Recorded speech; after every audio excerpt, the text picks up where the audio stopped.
Press అందరికీ కూడా నమస్కారం అండి. నిన్న జరిగిన సంఘటన మీ అందరికీ తెలిసే ఉంటుంది.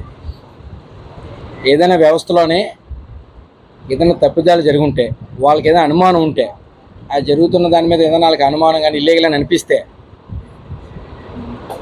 అధికారంలో ఉన్న పార్టీ, ప్రభుత్వం వాళ్ళది, ఎమ్మెల్యే గారు అధికారులు వాళ్ళ చేతిలో ఉంటారు. అది ఇల్లీగల్ అయితే అధికారులు యాజ్ పర్ నార్మ్స్ ఏదైతే ఉన్నాయో దాని ప్రకారం యాక్షన్ తీసుకుంటారు. అది పద్ధతి. అలా సంబంధిత అధికారులతో చెప్పాలి. వాళ్ళు వెళ్ళి అది ఇల్లీగలా లీగలా అని చెక్ చేస్తారు. ఇల్లీగల్ అయితే ఇమీడియట్గా నోటీస్ ఇవ్వడమో లేకపోతే కన్స్ట్రక్షన్ కోల్చడమో ఏదో చేస్తారు. యాజ్ పర్ నార్మ్స్ ఏదైతే ఉందో ఆ రూల్స్ చట్టాలు ఫాలో చేస్తారు.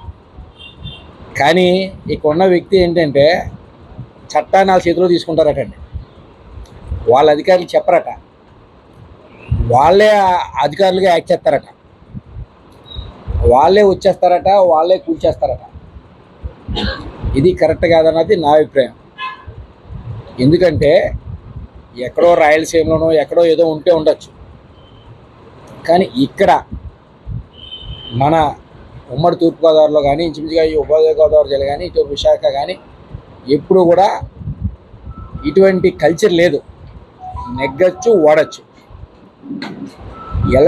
ఎన్నికల్లో కూడా ఎక్కడో జిల్లాల గట్రా చేతితో చేయించవచ్చు, నేను కాదనట్లే. మన జిల్లాల్లో కనీసం వ్యక్తిగతంగా కూడా విమర్శించాం. ఏ పార్టీ వాళ్ళు కూడా ఆ పార్టీ నాయకులు పోటీ చేస్తారు, ఈ పార్టీ నాయకులు పోటీ చేస్తారు. మన గడిచిన ఎన్నికల్లో సుబ్బారావు గారు వైఎస్ఆర్ తరఫున పోటీ చేశారు, ప్రభ గారు తిరుపతి తరఫున పోటీ చేశారు.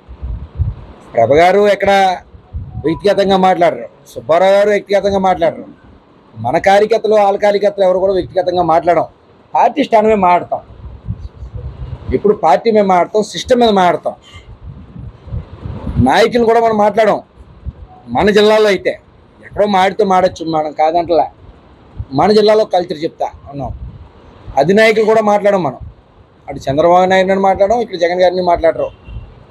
సిస్టమ్ మీద మాట్లాడతాం, వ్యవస్థ మీద మాట్లాడతాం, చేస్తున్న పనుల మీద మాట్లాడతాం. ఈ కల్చర్ కరెక్ట్ కాదు.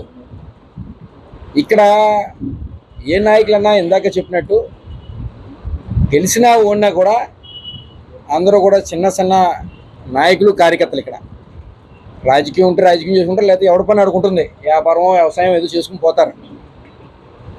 ఎలక్షన్ ఉన్నంతకాలం మనం ఎర్రబీగిపోయి రోడ్ల మీద తిరిగారు. ఎలక్షన్ అయిపోయి పెట్టి బేడ చదువుకుని ఊరు చేసుకోరు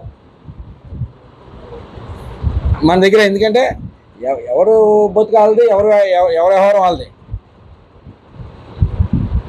ఎక్కడో బతకడానికి ఇక్కడికి వచ్చి పార్టీ ఉంటే కొన్న పార్టీలో అయితే పెట్టి బేడ చదువుకుని పోయేవాడి కల్చర్ గల నాయకుల్ని ఇక్కడ చేసి వ్యవస్థ పాడు చేద్దని నేను చెప్తా ఉన్నా.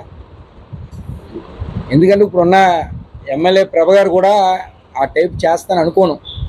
ఆ టైప్ కూడా చేయరు. అలాగా ఇప్పుడు ప్రభ గారే కాదు, సుబ్బారావు గారే కాదు, గతంలో పరసుబ్బారావు గారు కాదు, లేకపోతే పరత పాపనమ్మ గారు, ముద్రగడ గారు కాదు, ఎప్పుడు కూడా ఇటువంటి కల్చర్ లేదు ఇప్పుడు వరకు, ఈ రోజు వరకు కూడా. ఇటువంటి కల్చర్ని తీవ్రంగా ఖండిస్తూ ఉన్నాం. ఏమైనా తప్పిదాలు ఉంటే ఎవరైనా ఒకవేళ ఓకే మా కార్యకర్త లేకపోతే మన లీడరే ఎక్కడైనా తప్పు చేశాడు లేకపోతే తప్పు జరుగుతుందని మీరు భావిస్తే,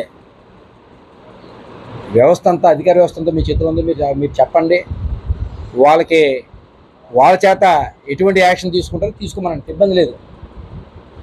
మీరు చట్టాన్ని చేయి తీసుకోవడం, ఇక్కడ దందాలు చేస్తానడం ఎక్కడ కూడా ఉపేక్షించాం. పార్టీ పేరు చెప్పి దందాలు చేసే ఈ టైపు వలస రాజకీయ నాయకులు ఎవరైతే ఉన్నారో ఈ టైప్ చేస్తే ఉన్నంత వలసలో పోవడం, లేదా కనిపించకపోవడం 5 సంవత్సరాలు ఆ టైప్ చేస్తే మాత్రం ఎట్టి పరిస్థితిలో ఊరుకోం.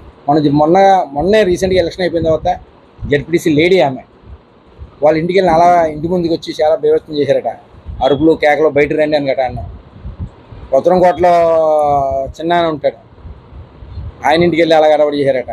పల్లపు సోమవారం అలా చేశారట.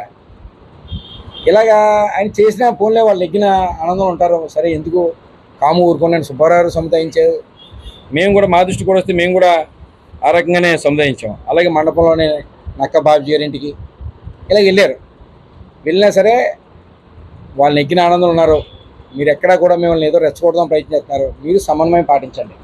ఇప్పుడు కూడా అదే చెప్తున్నాం, మన కార్యకర్తలు ఎక్కడా కూడా గీత దాటొద్దు. వాళ్ళు నెగ్గిన ఆనందంలో రకరకాలుగా మనం క్రిటిసైజ్ చేయడం ప్రయత్నం చేస్తారు. రకరకాలుగా మిమ్మల్ని మీ ఆత్మాభిమానాన్ని దెబ్బతీయాలని ప్రయత్నం చేస్తూ ఉంటారు. అందరూ దయచేసి సమన్వయం పాటించండి. వాళ్ళు విజ్ఞత వదిలేద్దాం. అలాగని సమన్వయం పాటించున్నాం కదా అని మళ్ళీ గేట్ దాటి లోపలికి వస్తే మాత్రం, గేట్ దాటి లోపలికి వచ్చి ఇళ్ళ మీద, ఇంట్లో ఉన్న వాళ్ళ మీద, ఆస్తుల మీద ధ్వంసం చేస్తామంటే మాత్రం చూస్తూ ఊరుకోం. పార్టీ అంతా ఏకమవుతాం. దయచేసి మాత్రం ఇటువంటి కల్చర్ కరెక్ట్ కాదన్నది, ఈ ప్రాంతంలో లేని కల్చర్ తీసుకురావద్దని మీ ద్వారా వాళ్ళకి చెప్తా ఉన్నాను. Thank you.